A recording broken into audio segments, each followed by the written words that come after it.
শুরুতেই আপনাদের বর্ধমানের ছবি দেখাবো।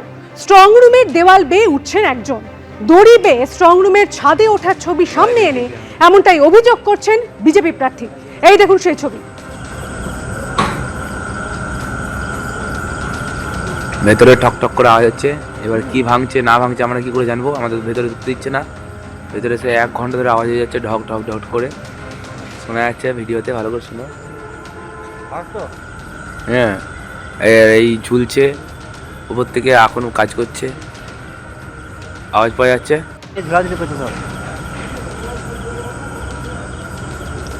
হয় দেখছে ক্যামেরা।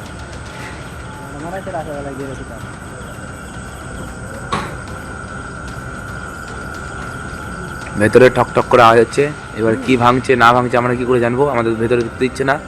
ভেতরে সে 1 ঘন্টা ধরে আওয়াজ হয়ে যাচ্ছে, ঢক ঢক ঢক করে শোনা যাচ্ছে ভিডিওতে, ভালো করে শোনো। হ্যাঁ, এই ঝুলছে উপর থেকে, এখনো কাজ করছে, আওয়াজ পাওয়া যাচ্ছে।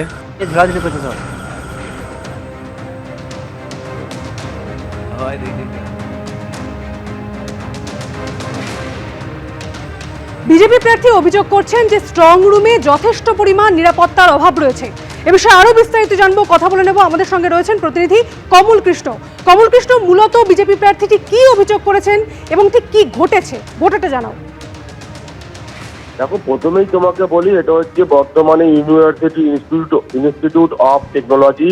এখানে বর্ধমান উত্তর মহকুমার 5টা বিধানসভা কেন্দ্রের ইভিএম আছে, অর্থাৎ স্ট্রং রুম। এটা ভাতার, বর্ধমান উত্তর, বর্ধমান দক্ষিণ, আউসগ্রাম এবং কলসি বিধানসভা।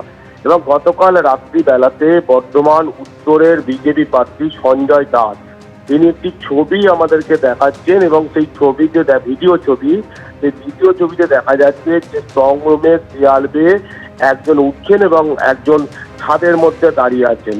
এবং এইটাকে নিয়েই তিনি নিরাপত্তা নিয়ে প্রশ্ন তুলেছেন এবং তিনি বলছেন যে এই বিষয়টা আমরা অলরেডি জেলা নির্বাচনী দপ্তরকে জানিয়েছি এবং এই রকম এই যে উঠছে, তাহলে নিরাপত্তা কোথায়? এবং পাশাপাশি তিনি আরেকটি ভিডিও দেখাচ্ছেন এবং সেই ভিডিওতে দেখা যাচ্ছে যে স্ট্রং রুমের ভেতরে রীতিমতো আওয়াজ হচ্ছে, জোরে জোরে শব্দ, এবং তিনি সেটাকেও প্রশ্ন তুলছেন যে এই জোরে জোরে আওয়াজ কেন? এবং এটা তো গেল শুধুমাত্র বিজেপির অভিযোগ। পাশাপাশি তৃণমূল কংগ্রেসের পক্ষ থেকে একটি অভিযোগ করা হচ্ছে যে এই যে সিসি ক্যামেরার যে ডিসপ্লে, এই ডিসপ্লেতে যে 2টি বিধানসভা কেন্দ্রে 2টি ক্যামেরা যে ডিসপ্লে দেখা যাচ্ছে, সেখানে বর্তমান সময়ের সাথে ওই সিসি ক্যামেরার ডিসপ্লে সময়ের কিন্তু সময় মিলছে না।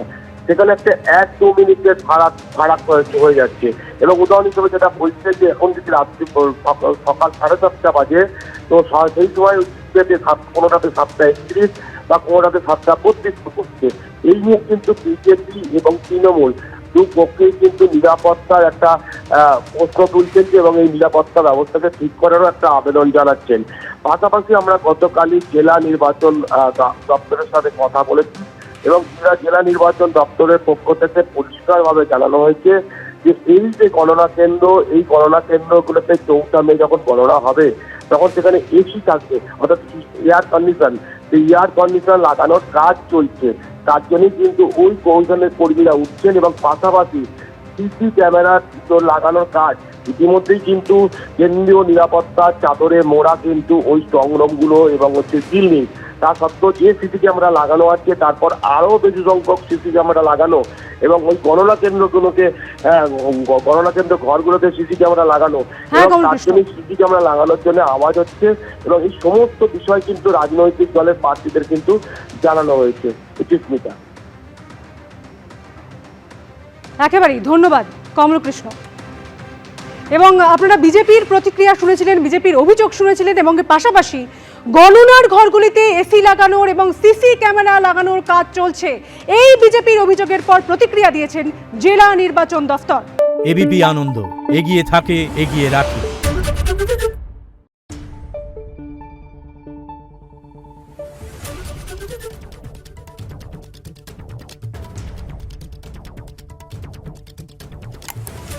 Thank you.